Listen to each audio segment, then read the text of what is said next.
Lesson 76. I am under no laws but God's. We have observed before how many senseless things have seemed to you to be salvation. Each has imprisoned you with laws as senseless as itself. You are not bound by them. Yet to understand that this is so, you must first realize salvation lies not there. While you would seek for it in things that have no meaning, you bind yourself to laws that make no sense. Thus do you seek to prove salvation is where it is not. Today we will be glad you cannot prove it. For if you could, you would forever seek salvation where it is not, and never find it. The idea for today tells you once again how simple is salvation. Look for it where it waits for you, and there it will be found. Look nowhere else, for it is nowhere else. Think of the freedom in the recognition that you are not bound by all the strange and twisted laws you have set up to save you. You really think that you would starve unless you have stacks of green paper strips and piles of metal discs?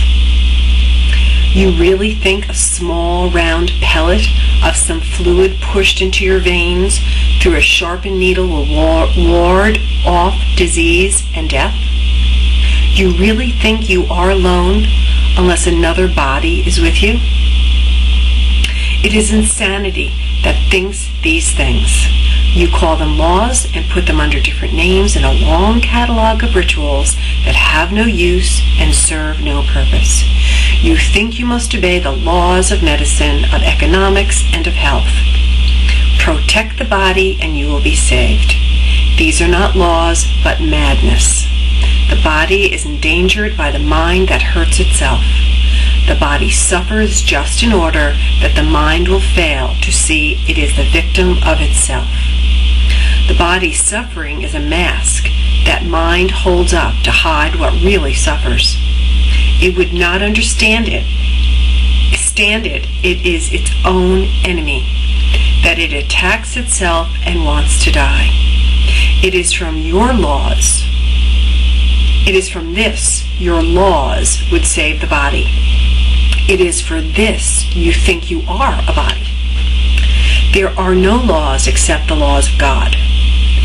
This needs repeating over and over until you realize it applies to everything that you have made in opposition to God's will.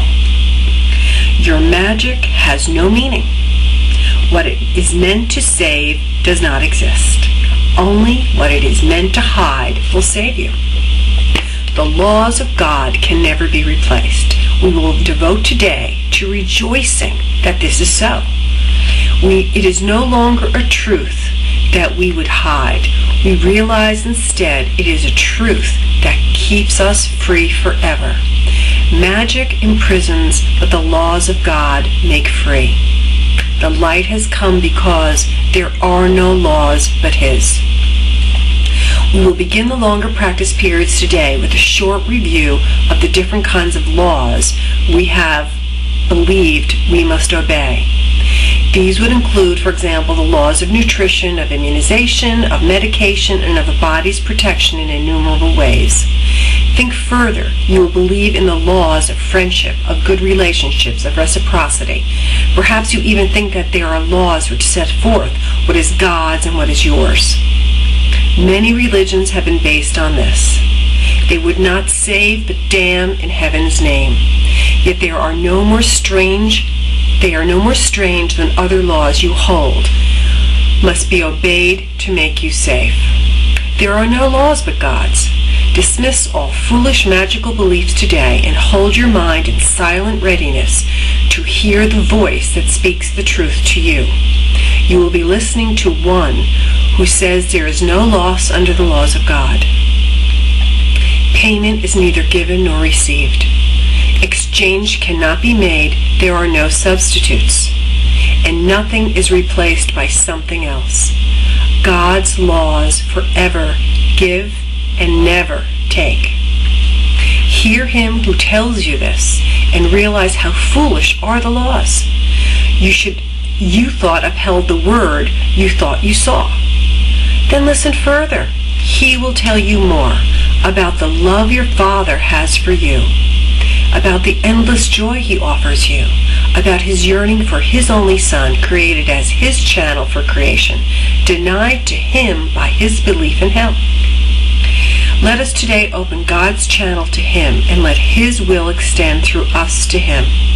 Thus is creation endlessly increased. His voice will speak of this to us, as well as the joys of heaven, which his laws keep limitless forever.